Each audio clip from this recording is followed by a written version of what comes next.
안녕하세요. 김경래 선교사입니다. 흑인 저항운동을 살펴보기 위해서는 먼저 무엇으로부터 저항인지 살펴봐야 합니다. 그들의 저항은 정교하게 법제화된 국가적 차원의 차별, 즉 구조적 차별에 대한 저항이었습니다. 아파르테이트는 격리를 뜻하는 아프리칸서입니다. 인종별로 분류하여 발전시킨다는 법안입니다. 이러한 법규들이 남아공 백인들에게 정당화되어 법제화될 수 있었던 이념적 근거는 크게 두 가지입니다. 첫 번째, 타 인종에 대한 우월감. 두 번째, 성경에 근거한 종족별 분리입니다. 아프리카너들은 화려한 개혁교단의 영향하에 성장했습니다. 아프리카너 민족주의는 종교적 기반으로 성장합니다. 아프리카너들은 그들의 역사를 다음과 같이 해석합니다. 대이동은 출애굽 사건이고, 흑인들과의 싸움은 가나안 정복, 피해의 강 전투의 기적적 승리는 하나님이 함께 하신다는 증거들이었습니다. 그 후 트랜스팔 공화국과 오렌지 자유국은 하나님의 약속의 땅이었습니다. 보호전쟁의 패배는 하나님이 다시 그분의 언약으로 부르시는 하나님의 심판으로 해석했습니다. D.F. 말라는 아프리카너의 역사는 아프리카너 민족주의가 사람의 작품이 아니라 하나님의 역사임을 느끼게 하는 하나님의 의지와 결심을 보여준다 라고 이야기합니다. 이런 생각의 기초 위에 인종의 다양화, 영토 분화의 정당화를 구약 신명기 32장 8절과 신약의 사도행전 17장 26절에서 찾습니다. 지극히 높으신 자가 민족들에게 기업을 주실 때 인종을 나누실 때 이스라엘 자손의 수요대로 백성들의 경계를 정하셨도다. 인류의 모든 족속을 한 혈통으로 만드사 온 땅에 살게 하시고 그들의 연대를 정하시며 거주의 경계를 한정하셨으니 하나님이 민족들에게 인종을 나누실 때 경계를 정하셨고 하나님이 거주의 경계를 한정하셨다는 말씀은 분리 발전은 창조 질서에 부합한다고 정당화했습니다. 결국 1959년 화란 개혁교단은 신의 뜻으로 아파르테이트 정책에 대해 공식적으로 지지합니다. 구조적 차별은 법으로 제정되어 최대 권력기관인 정부에 의해서 집행되었습니다. 서구 유럽은 인간의 기본권 수호를 위해서 긴 시간 투쟁하여 특정인, 즉 왕과 같은 한 개인이 통치가 아닌 법 아래 모두 평등하다는 법치주의를 이룩하였습니다. 이러한 법을 만들기 위해서는 국민의 대표들, 즉 의회를 통해서 입법화하는 과정을 거쳐야 했습니다. 입법화 과정은 개인의 권리를 보호하며 각각의 분쟁을 조정하는 기초를 만들어 내기 위한 국민적 합의를 거치게 됩니다. 하지만 아파르테이트 법안은 절대 다수의 흑인을 배제되고 소수의 백인의 삶과 권익을 보장하는 법안으로 제정되었습니다. 이런 법적 제도를 만들어가는 근본적 이유는 경제적 이권의 주된 이유였습니다. 경제적 이권을 위한 차별은 유럽인의 이주 초기 역사로 거슬러 올라갑니다. 초기 유럽인 이주 시기에 남성 인구가 여성 인구에 비해 월등히 많아 선주민과의 결혼이나 성관계를 제한하지는 않았습니다. 점차 유럽인 남성과 여성의 인구 비율이 같아지고 유럽인 여성이 자신의 자녀와 다른 유색 인종의 아이들이 동등한 권리를 누리는 것을 거부합니다. 총독 핸드릭 판 레이더는 법령으로 노예와 결혼을 금지합니다. 호녀라들은 백인 사회에서 격리되어 점차 열등한 위치에 있게 되었습니다. 1809년 케이프 식민지에 점차 유럽 인구가 증가한 반면 꼬이산족은 급격히 줄어들어 아주 소수의 꼬이산만이 남아있었습니다. 영국 식민정부는 모든 꼬이산들이 지역을 이동할 때 통행증을 지참하도록 했습니다. 통행증을 발급받기 위해서는 개인 농장이든 미션 스테이션이든 어디엔가 소속되어 있어야 했습니다. 꼬이산들은 결국 거주, 이동을 위해서 유럽인들의 허락을 받아야 하는 차별을 받게 됩니다. 보호인들의 대이동, 광물혁명, 그리고 두 차례 보호전쟁의 과정을 거치며 남아프리카 연방이 만들어졌습니다. 남아프리카 연방에서 가장 중요한 정책은 백인 간의 경제적 격차를 해소하는 것이었습니다. 인구 60%의 보호계는 농업 기반, 영국계는 상공업에서 두각을 나타내고 있었습니다. 부유하고 자유로운 영국계와 가난하고 보수적인 보호계는 곳곳에서 마찰을 일으키고 있었지만 수적 우세에 있었던 보호계가 정권을 장악합니다. 결국 그들의 정책은 흑인을 희생해서 두 백인 그룹 모두를 위한 경제성장을 달성하는 것이었습니다. 그들은 백인만의 남아프리카 연방을 꿈꾸며 중요한 법안을 만듭니다. 헌법은 로만 더치법 위에 영국법을 추가해 제정되었습니다. 하지만 이 헌법의 제정에 필요한 투표권에서 아프리카인과 칼라인은 제외됩니다. 남아프리카 연방은 1913년 원주민 토지법과 1923년 원주민 도시법을 제정해서 경제의 근간인 땅을 백인들만의 소유로 만들어갑니다. 이런 의도적인 차별에 대한 흑인들의 초기 저항이 시작됩니다. 2차 보호전쟁 전후로 많은 흑인들이 각주 단위로 연합조직을 만듭니다. 1898년 케이프주에서 사우스 아프리칸 네이티브 컨그레스, 남부 아프리카 민족의회가 만들어지고 1900년에는 나탈 네이티브 컨그레스, 나탈 민족의회가 그리고 1912년 1월 8일 블룸폰테인에서 The South African Native National Convention, 남아공 원주민회의가 결성됩니다. 초기 흑인 지도자의 대부분은 선교기지에서 고등교육을 받았으며 어떤 이들은 영국이나 미국에서 유학한 서양식 교육을 받은 지식인들이었습니다. 남아프리카 연방은 1913년 6월 원주민 토지 법안을 통과시키는데 흑인이 땅을 구입할 수 있는 곳을 7%로 제한시켜 원주민이 주요 지역의 땅을 구입하지 못하게 합니다. 남아공 원주민회의는 영국과 프랑스에 대표단을 보내 원주민에 대한 차별성을 알리려 했지만 그 효과를 얻지 못합니다. 하지만 광산 노동자 파업을 주도하며 국내에서 그 존재감을 드러냅니다. 1923년 남아공 원주민회의는 아프리칸 내셔널 컨그레스, 아프리카 민족회의로 개명하고 다른 조직들과 연합을 공교히 합니다. 같은 해 남아프리카 연방은 원주민 도시 법안을 통과시키는데 로케이션이라고 불리우는 흑인 거주 지역에서 재산권을 허용하지 않으며 직업이 없는 흑인을 거주하지 못하게 하고 백인 지역과 흑인 지역의 이동을 엄격히 제한하는 것이었습니다. 아프리카 민족회의는 더욱더 저항적인 정책으로 전환하지만 그 큰 효과를 거두지 못합니다. 아프리카 민족회의가 본격적으로 남아공 민주화 운동의 중심에 서게 되는 데는 두 가지 요인이 있었습니다. 첫 번째는 내부적 요인으로 1944년 만들어진 아프리카 민족회의 청년연맹의 역동성 때문이었습니다. 워터 시슬루, 올리브 탐보, 아흐메드 카스라다, 그리고 넬슨 만델라는 아프리카 민족회의 청년연맹의 창립 멤버들이었습니다. 이때부터 만델라가 본격적으로 아프리카 민족회의 ANC에서 활동하기 시작했습니다. 두 번째는 외부적인 요인으로 1948년 시작된 DF 말란의 국민당 정권의 아파르테이트 정책 때문이었습니다. 아파르테이트 정책 이행과 ANC 청년연맹의 창설은 ANC가 좀 더 급진적인 방향으로 움직이게 했습니다. ANC는 불매운동과 파업 그리고 불복종운동을 포함하는 행동 프로그램을 채택합니다. ANC의 저항운동의 첫 번째 특징은 간디 사상의 영향을 받아 비폭력 운동으로 차별적 대우에 저항합니다. 1949년 행동 강령을 발표하는데 시민 불복종 운동, 불매운동, 등교 거부 운동 등 비폭력 운동입니다. 특히 1952년 시민 불복종 운동은 경범죄 위반자들로 법원과 교도소를 가득 채워서 사법 체계를 붕괴시키는 데 목표를 가지고 있었습니다. 그들은 백인 전용 기차 객석에 침입하고 통행금지 시간에 거리를 행진하는 등 의도적으로 체포와 구금을 당했습니다. 순식간에 단기 수용수가 교도소에 8,000명이 넘었습니다. 이 저항운동은 대중의 인기를 얻게 되고 ANC를 대중화시키는 데 공헌합니다. 이 저항운동의 국민당 정권은 이런 일련의 활동들이 공산주의 지원하에 이루어졌다고 주장하며 공산주의 활동금지법을 만들어 모든 저항 세력을 공산주의자로 몰아 진압할 수 있는 정당성을 만듭니다. 그 모든 저항운동은 공산주의 활동으로 간주됩니다. 저항운동의 두 번째 특징은 다인종 사회를 지향하는 것이었습니다. 1955년 그들은 다인종 사회를 지향하는 자유헌장을 채택합니다. 남아프리카는 흑인, 백인을 비롯한 그곳에 사는 모든 사람의 나라다. 1956년 정부는 ANC 고위급들과 유명한 백인 급진자애들을 포함한 156명의 활동가를 체포하고 이들을 반역죄로 기소합니다. 나는 내 생각이 틀릴 수도 있지 않은가 하는 끈질긴 의심 따위는 품지 않는다 라고 말하며 스스로를 신이 선택한 지도자로 여기는 광신적인 이론가인 핸드릭 페르브르크가 총리가 되면서 국민당 정권은 더욱더 정교히 아파르테이트를 이행합니다. 흑인 저항운동은 더 강력한 국가 조직에 의해서 차단되고 억압되면서 큰 성과를 거두지 못합니다.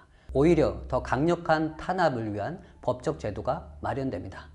하지만 1960년 3월 21일 샤프빌 학살은 ANC 저항 운동의 두 가지 큰 특징인 비폭력 운동과 다인종 사회의 지향의 변화를 가져오게 됩니다.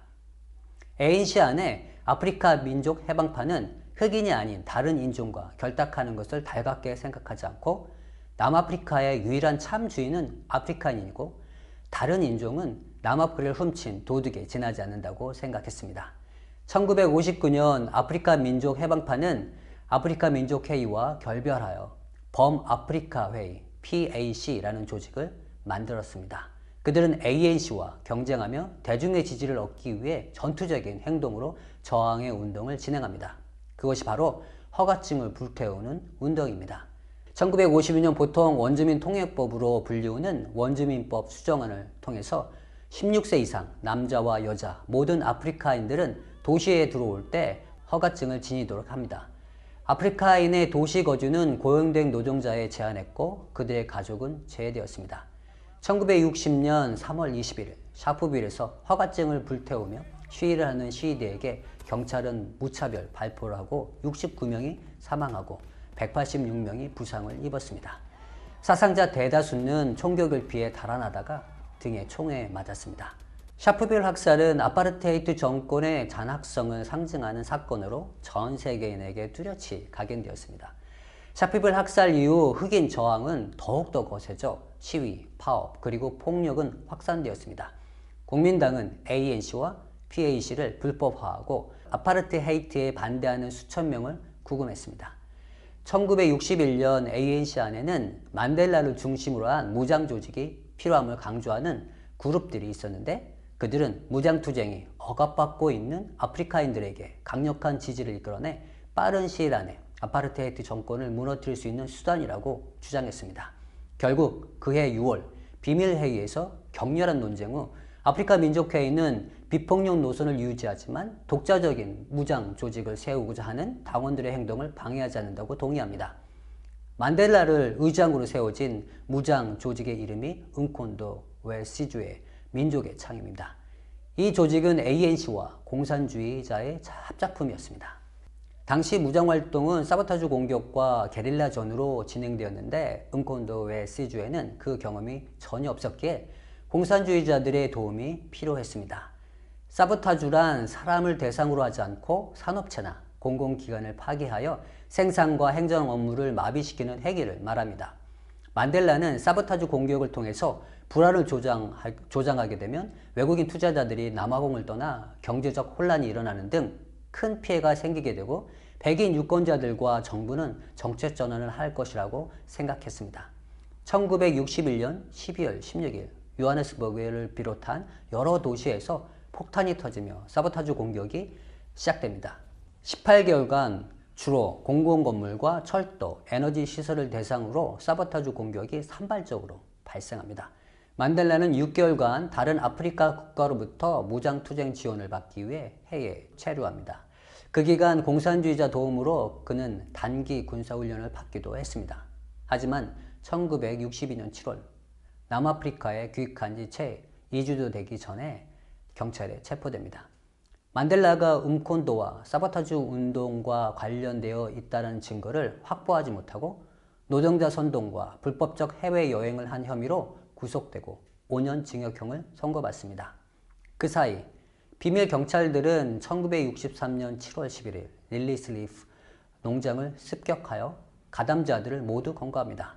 또한 경찰은 무기 제작, 게릴라 부대 모집 및 훈련, 중국 및 소련권 접촉 등 만델라의 개입 증거와 관련된 문서들을 대량 입수합니다. 음콘도 웨시주의 사보타주 공격은 실패한 전략이었습니다. 사보타주 공격이 경제에 미친 영향은 미미했습니다.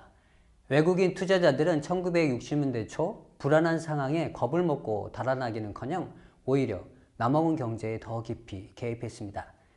백인 유권자들은 정부 정책에 적극 지지를 보냈고 정부는 아파르테이트 정책을 더욱더 강경하게 시행하는 방향으로 치달았습니다. 모든 저항 세력에게서 공산주의자와 관련성을 찾아내고 그것을 핑계로 기본적 인권마저 빼앗아 버렸습니다. 이런 패배에도 불구하고 만델라와 그의 동료들은 그들이 인식하지 못한 진정한 승리를 위한 첫발을 딛고 있었습니다. 역사적인 리보니아 재판에서 만델라는 아프리카인의 저항운동의 이유와 목표를 설명합니다. 우리가 폭력적인 정치투쟁을 시작하고 음콘도의 시주회를 조직하기로 결정한 것은 다른 모든 방법이 실패로 돌아가고 평화적으로 항의할 수 있는 모든 통로가 차단되었기 때문이다. 우리가 폭력적인 정치투쟁을 벌인 것은 그 방법을 원해서가 아니라 정부의 극심한 박해로 다른 방법을 선택할 여지가 없었기 때문이다. 만델라는 아프리카인의 저항운동의 목표를 다음과 같이 설명합니다.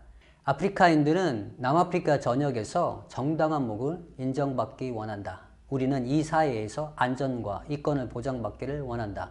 우리는 무엇보다도 대등한 정치적 권리를 원한다.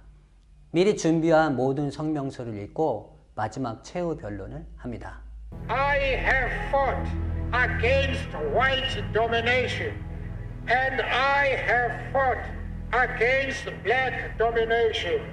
I have cherished the idea of a democratic and free society in which all nations live together in harmony and with equal opportunity. It is an ideal which I hope to live for and to achieve. But if needs be, it is an ideal for which I am prepared to die. 리보니아 재판은 흑인 저항운동의 참된 이유와 목표를 아프리카인들 뿐만 아니라 전 세계인들에게 각인시켜 주었습니다. 역사를 통해서 흑인 저항운동가들의 차별과 국가적 폭력 앞에 얼마나 당당했는지를 보여주었습니다. 1960년대와 70년대는 남아프리카 공화국의 경제적 전성기였습니다. 광산은 엄청난 양의 금과 광물을 생산했고 서구 국가와 무역 거래는 비약적으로 늘었으며 미국 등 서구 선진국들은 경쟁적으로 남아공에 투자하였습니다. 1970년대 외국 자본의 순유입 규모는 샤프빌 학살 사건 이전에 비해 6배로 늘었습니다. 국민당은 아프리카너에게 엄청난 혜택을 제공합니다. 공무원은 아프리카너가 독점하였으며 아프리카너 인구의 4분의 3을 차지하는 농업 분야에 농업 현대화라는 명목으로 보조금 및 연구기금을 지원했습니다. 숙련된 소매업과 기능업은 거의 백인 노동자들이 차지했습니다. 요하네스버그 북부 지역은 미국의 비버리힐스 다음으로 개인 소유 수영장이 많은 곳이 되었습니다. 덕분에 아파르테이트가 시작되었을 때 아프리카너와 영국계 백인의 1인당 소득 비율은 1대2에 미치지 못했지만 1970년대 대아파르테이트 시대에 이 비율은 2대3으로 간격이 줄어들었습니다. 백인 사회는 국민당의 아파르테이트의 혜택과 언론 통제에 의해서 가까이 있는 아프리카인의 삶에 신경 쓰지 않으며 부유한 삶을 살아갔습니다. 당시 남아공은 의회제도, 독립적인 사법제도, 활발한 언론, 시장경제, 융성한 교회, 많은 자선활동으로 서구 사회에 뒤지지 않는 민주적인 국가로 백인 사회는 인식했습니다. 이따금 실시되는 혹독한 치안 정책은 소련의 지시를 받은 공산주의자들 때문이라고 생각했습니다. 하지만 아프리카인의 삶은 회복 불가능한 상태로 빠져들었습니다. 광산 노동자들은 1년 계약직 근로자로 집단 수용소 시설에서 생활을 했으며 산업화로 도시로 몰려드는 아프리카인 노동자들에 의해서 무허가촌이 형성되었지만 정부는 암묵적으로 허용하며 다수 아프리카인들을 위한 기본적 주거 환경에는 전혀 신경을 쓰지 않았습니다. 아프리카인의 소득과 생활 환경은 처참하였으며 정교해진 아파르테이트는 삶 깊숙이 스며들어 인간의 존엄성을 파괴하였습니다. 스티브 비코는 1970년 9월 학생신문에 다음과 같은 글을 기고합니다. 지금 우리 앞에 놓여있는 전형적인 흑인은 아름다움을 잃어버렸다. 그는 상냥한 조개 껍데기 노릇을 한다. 두려움에 가득 찬 눈길로 백인 권력 구조를 바라보며 불가피한 입장이라고 여겨지는 것들을 감수하는 그의 얼굴은 남의 눈길이 닿지 않는 화장실에 들어가면 심하게 일그러지고 백인 사회를 향한 무언의 비난을 뿜어낸다. 그러나 주인이 조급하게 부르는 소리에 서둘러 밖으로 나오는 순간 그의 얼굴은 환하게 밝아지며 양처럼 순한 복종을 보인다. 버스나 기차에 올라 집으로 향할 때면 그는 백인을 혹독하게 비난하는 무리에 합류한다. 하지만 경찰이나 시장 앞에 서면 행여 뒤질세라 정부를 칭찬한다. 한마디로 이런 흑인은 완전히 짓밟힌 채 불행을 감수하는 조개 껍데기이며 그림자와 다름없는 인간이다. 노예이자 양처럼 소심한 태도로 억압의 멍에를 둘러쓴 황소이다. 흑인들 스스로에게 있는 부정적인 인식을 긍정적으로 바꾸기 위한 노력이 시급하다. 이 기고문은 차별에 의해서 아프리카인의 인간성이 어떻게 파괴되었는지를 잘 표현해 줍니다. 상냥한 조개 껍데기, 그림자와 다름없는 인간, 노예, 억압의 명예를 둘러쓴 황소. 스티브 비코가 사용했던 단어들은 차별된 구조적 폭력으로 본연의 모습을 잃어버린 아프리카인의 실상을 잘 대변해주고 있습니다. 차별은 인간에게 두려움을 심어주고 차별에 순응하게 만들며 자신의 가능성과 능력에 부정적 판단을 하게 만듭니다. 모든 저항운동이 공권력에 의해서 철저하게 통제되며 탄압되었을 때 차별로 인해 뒤틀린 아프리카인의 정체성을 회복해야 한다는 운동이 남아공에서 일어나기 시작합니다. 이 운동은 학생을 중심으로 시작된 흑인 의식 운동입니다. 그동안 진행되어 왔던 저항운동이 백인이 만들어낸 국가 구조에서 원인을 찾고 그것에 저항한 운동이라면 흑인 의식운동은 현재 처해 있는 상태의 원인을 아프리카인 자신에게서 찾으며 인간성 회복을 위한 의식운동입니다. 압제자들이 손에 든 가장 강력한 무기는 압제받는 사람들의 의식이라고 스티브 비코는 말합니다. 억압적인 체제에 대항하려면 무엇보다도 흑인 정체성을 확립하고 자긍심을 불러일으키는 일이 중요하다고 했습니다. 검은 것은 아름답다 라는 구호는 흑인 의식운동을 가장 잘 나타내주는 말입니다. 스티브 비코는 킹 윌리엄스 타운에서 태어나 킹 윌리엄스 타운에서 초등학교를, 고등학교는 선교사가 세운 러브데일에 입학합니다. 하지만 형이 흑인 저항운동 단체인 아자니아 인민해방군 활동에 관여했다는 혐의로 체포되면서 비코도 정치적 성향을 이유로 고등학교에서 퇴학됩니다. 그는 나탈 지역의 카톨릭계 성 프란체스코 칼리지로 옮겨 공부합니다. 비코는 성실한 학생이었습니다. 그는 나탈 대학 의대에 진학하게 됩니다. 의대에서도 학생 리더로 활동할 정도로 리더십이 있는 학생이었습니다. 1953년 반투 교육법을 제정해서 아파르테이트 정권은 백인과 아프리카인의 교육을 따로 관리하였습니다. 교육에 차별화를 두어 고급 기술직 교육을 백인에게 집중하기 위해서입니다. 이때 생겨난 부서가 반투 교육부였습니다. 1974년 반투 교육부에서 아프리칸스어 중간 법령을 발표하며 아프리카인의 학생들에게 영어와 아프리칸스를 통해서 교육할 것을 지시합니다. 당시 아프리카인 학생들에게는 영어와 부족 모국어를 통해서 교육을 했었는데 백인 민족주의자들 안에 영어가 주류 언어로 정착되는 것에 두려움을 가지게 됩니다. 이에 아프리카인 학생들에게 특정 과목을 아프리칸스로 진행하도록 결정합니다. 영어로 공부하는 것도 벅차했던 학생들이 대부분이라는 것을 잘 아는 교사들은 아프리칸스로 수업할 준비가 되어 있지 않고 교재 부족의 이유로 반대했지만 1975년 1월부터 시행하도록 행정명령이 내려집니다. 당시 아프리칸스는 압제자의 언어로 알려져 있었기 때문에 더욱더 반발이 심했습니다. 이에 대한 반투 교육부의 반응은 냉담한 압제자의 반응을 보였습니다.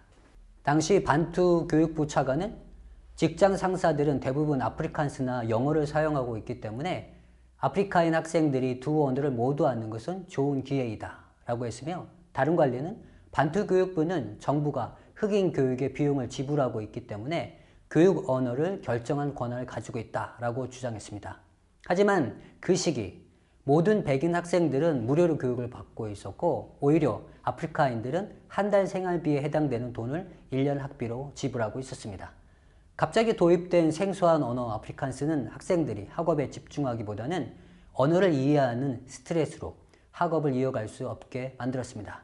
1974년 4월 30일 소웨토에 있는 올란도 웨스트 주니어 스쿨의 아이들이 학교에 가기를 거부하였는데 이것이 다른 지역 학교에까지 퍼지게 됩니다.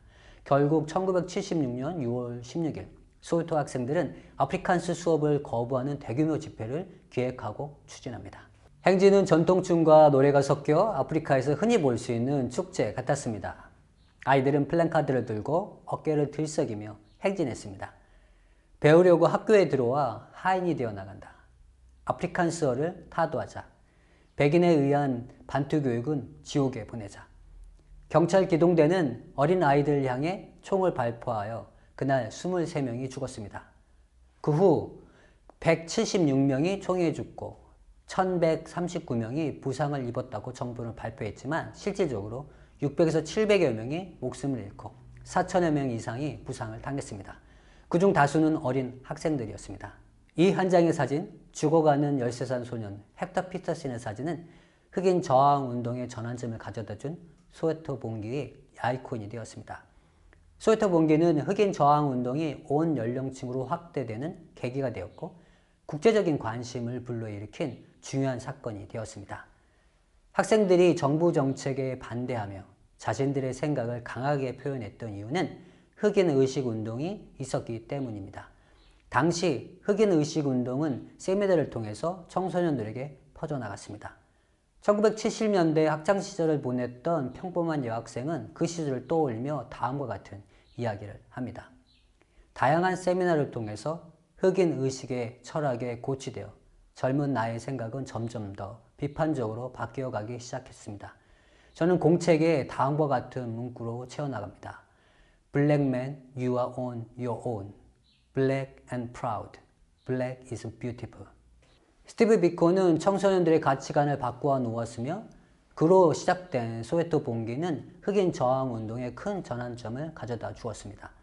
소웨토 봉기 이후 학생들은 학교를 떠나 은콘도 웨시주에 합류하기 시작했고 남아공 백인 사회는 어린아이를 향해 총을 쏜 정부의 날선 비판을 가하기 시작했습니다. 유엔은 남아공을 향해 경제 제재를 시작했고 소련과 대립각을 세우며 남아공에 우호적이었던 미국도 등을 돌리게 됩니다. 스티브 비코는 흑인 저항운동의 핵심 인물로 부각되기 시작합니다. 1977년 1월 흑인 인민회의는 스티브 비코가 해방운동에 기여한 점을 고려하여 만장일치로 그를 명예의장으로 선출했습니다. 그는 흑인 저항운동의 정치 세력이었던 남아프리카 민족회의, 범아프리카 회의, 그리고 신통합운동 간의 통합을 주도했습니다. 이미 범아프리카 회의와는 만남을 가진 상태였고 1977년 8월 17일 신통합운동 지도자인 네빌 알렉산더와 통합을 논의하기 위해서 금지 처분을 어기고 케이프타운으로 향합니다. 백인 정권은 독특한 처벌 규정을 고안했습니다. 이른바 금지 처분입니다. 금지된 인물은 동시에 한 명 이상과 얘기를 나눌 수 없고 공공장소에서 말을 하는 것도 금지됩니다. 거주지를 벗어나는 것도, 집필을 하거나 언론 등 외부와 인터뷰를 하는 것도 금지됩니다. 해당 인물의 발언을 인용하는 것도, 개인적인 이야기를 나눈 것을 다른 사람에게 전하는 것도 금지됩니다. 1973년 2월 아파르테이트 정부는 스티브 비코에게 금지 처분을 내립니다. 1977년 8월 18일 그는 금지 처분 명령을 어기고 케이프타운으로 가 비밀회의에 참석 후 돌아오는 길 킹 윌리엄스타운 외곽에서 백인 경찰에 의해서 체포됩니다. 그는 곧장 포트 엘리자베스 산람 빌딩에 있는 공안 경찰본부 제619호실에 갇혔습니다. 모진 고문이 이어졌고 22시간 매질이 퍼부어졌습니다. 젊은 육신도 당해내지 못했고 육중한 몸집의 경관의 곤봉에 비코는 외마디 비명도 없이 쓰러졌습니다. 두개골이 함몰되었습니다. 비코는 의식을 회복하지 못했습니다. 경찰은 당황했고 구치소 의료진은 곧장 병원으로 옮겨야 한다는 조언을 합니다. 하지만 경찰은 도주를 걱정했습니다. 의식도 없는 비코의 손목에 수갑을 채운 채 여러 날을 그대로 방치했습니다. 1977년 9월 11일 20여일이 지나서야 마침내 결정이 내려졌습니다. 경찰은 의료시설이 설치된 프레토리아 교도소로 옮기기 위해서 의식이 없는 비코를 알몸인 채로 수갑을 채우고 경찰 차량 뒷좌석에 실었습니다. 이렇게 1100km를 달려서 이튿날인 9월 12일 프레토리아 교도소 병원에 도착한 그에게 의료진은 사망 선고를 내렸습니다. 당시 그의 나이는 30이었습니다. 아파르테이트 법무부는 사망 원인을 쉽게 발표했습니다. 장기간 계속된 당시 투쟁으로 사망에 이르게 됐다. 비코는 1977년 9월 해외로 도피 중인 ANC 대표 올리브 tambo와 만나기로 계획되어 있었지만 그 만남은 이루어지지 못했습니다. 흑인 의식운동과 흑인 정치 세력의 통합도 사라지게 되었습니다.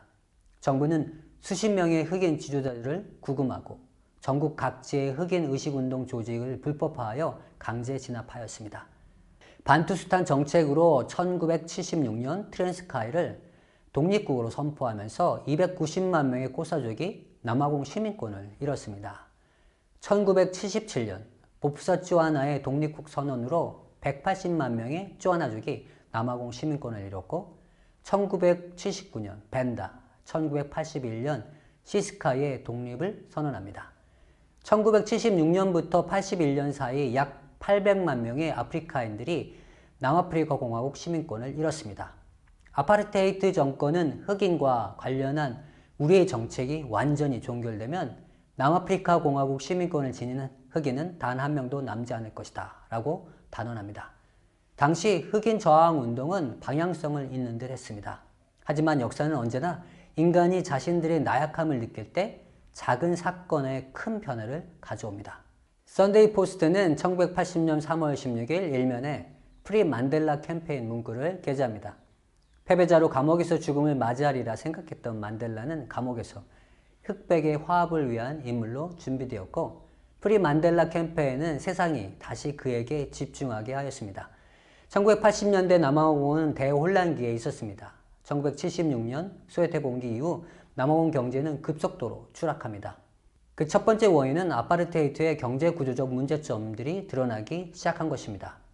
초기에는 막대한 부가 백인 정부에게 집중되면서 막강한 정부 공권력을 가질 수 있었으며 백인들에게 특혜를 주어 전폭적인 지지를 얻을 수 있었습니다.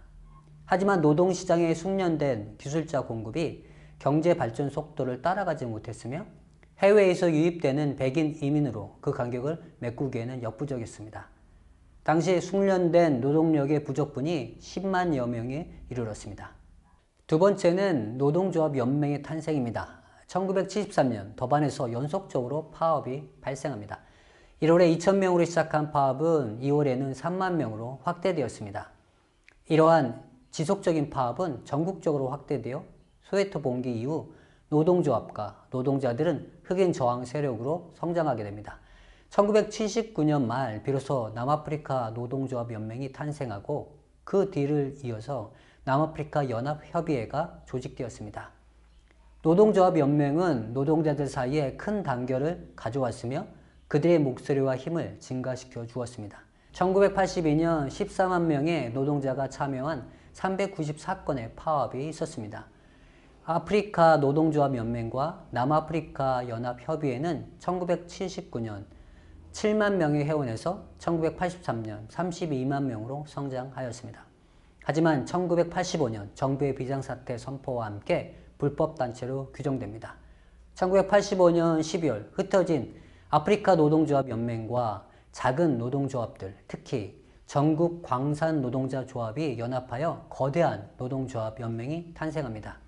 Congress of South African Trade Unions가 탄생하여 빠르게 회원수가 50만 명으로 증가하며 남아프리카 민주화 운동의 3대 축으로 성장합니다. 세 번째는 해외 투자자들의 인식의 변화입니다.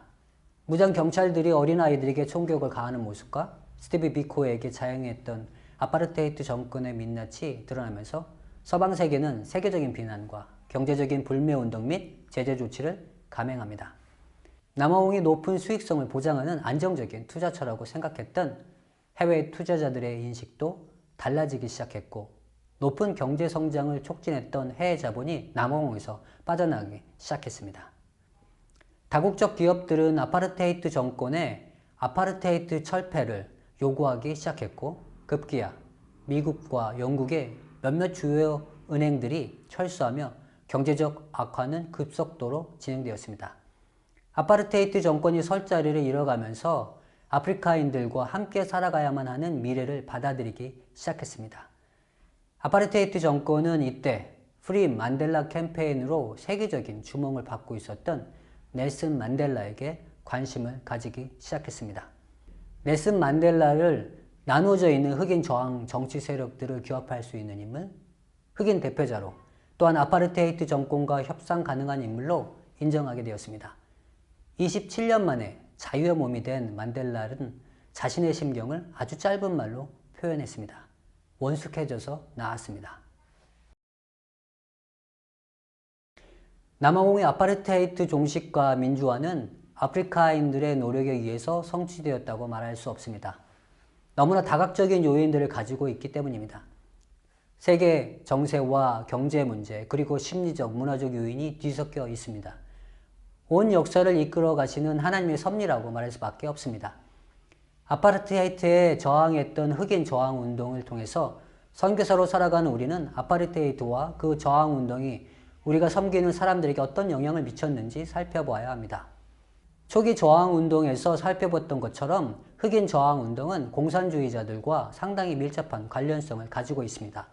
당시 백인 정권은 민주주의 요소를 모두 가지고 있는 서구 사회 구조를 가지고 있어서 냉전 시대에 서구의 편에 서 있었습니다.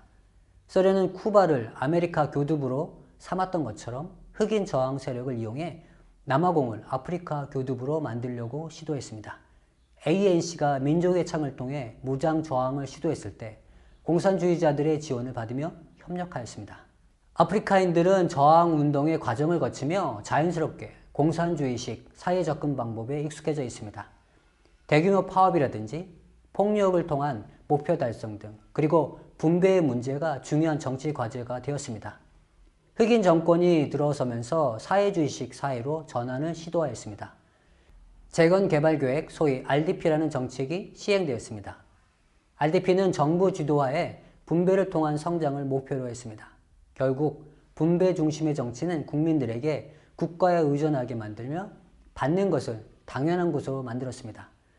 선교사들의 나눔은 하나님의 사랑이라기보다 가진 자가 가지지 못한 자들에게 나누는 당연한 행동으로 인식되기도 합니다. 선교사로서 우리는 남아공의 경제구조적 문제의 변화를 가져오는데 한계가 있음을 인정해야 합니다.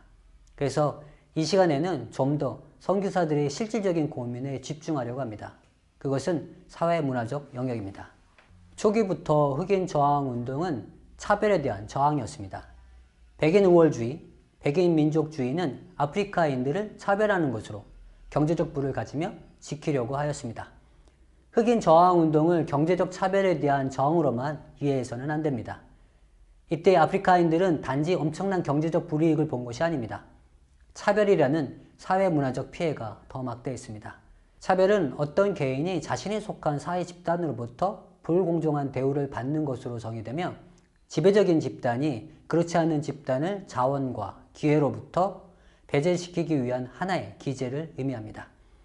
사회의 소수 집단에 대한 차별은 정치적이거나 구조적인 문제일 뿐만 아니라 일상적인 인간관계에서 따돌림, 고정관념, 그리고 편견과 관련된 심리적 폭력이라고 할 수 있습니다. 차별은 인간의 삶에 다음과 같은 영향을 미친다고 합니다. 첫째로, 다양한 공간에서 차별을 겪은 사람은 자존감을 잃고 역량을 발휘할 기회조차 박탈당하기 쉽습니다. 사회의 권력을 쥔 이들의 정한 규정이 사회 전체의 표준이 되고 피해자들은 차별을 내재화하면서 자신의 가능성과 능력에 대한 부정적인 판단을 하고 낮은 자존감을 지니며 차별에 순응하게 됩니다. 둘째로, 차별의 대상이 되는 집단은 차별 요인이 눈에 띄지 않게 하려고 노력한다고 합니다.